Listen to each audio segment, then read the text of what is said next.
BJP ഇപ്പൊ Christmas ആയിട്ട് എല്ലാവരുടെയും വീട്ടിൽ കേക്കായിട്ട് ഇറങ്ങിയിരിക്കുകയാണ്. കഴിഞ്ഞ ഒരു വർഷം നടന്നത് ഈ രാജ്യത്തിന്റെ ചരിത്രത്തിലെ ഏറ്റവും വലിയ ക്രൈസ്തവർക്ക് നേരെയുള്ള ആക്രമണം നടന്ന വർഷമാണ്. നവംബർ 30 വരെ 684 ക്രൈസ്തവരെയാണ് ആക്രമിച്ചിട്ടുള്ളത്.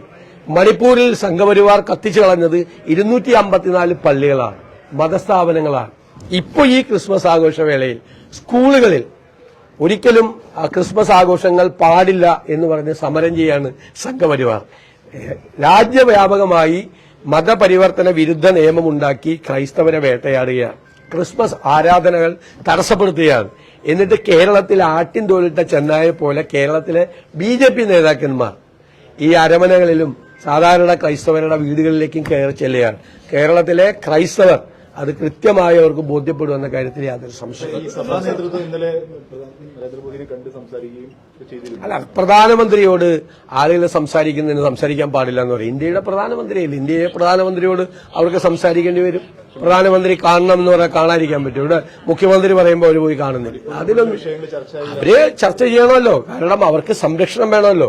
അവർക്ക് അവരുടെ പ്രശ്നങ്ങൾ അവതരിപ്പിക്കാൻ കിട്ടുന്ന അവസരം എന്തിനാണ് അവര് വിനിയോഗിക്കാതിരിക്കുന്നത്?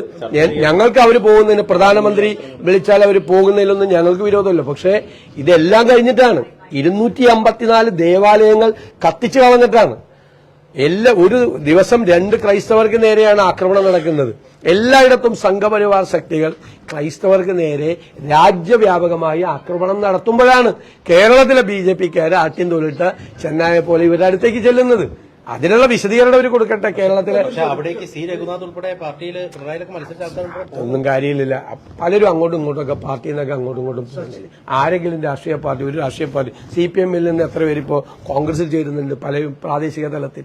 അതൊക്കെ രാഷ്ട്രീയ പാർട്ടികളിൽ നിന്നൊക്കെ അഭിപ്രായ വ്യത്യാസം ഉണ്ടായാലും മാറ്റി നിർത്തിയ ആളുകൾ പല പാർട്ടിയിലും, എല്ലാ പാർട്ടിയിലും പോകുന്നില്ല.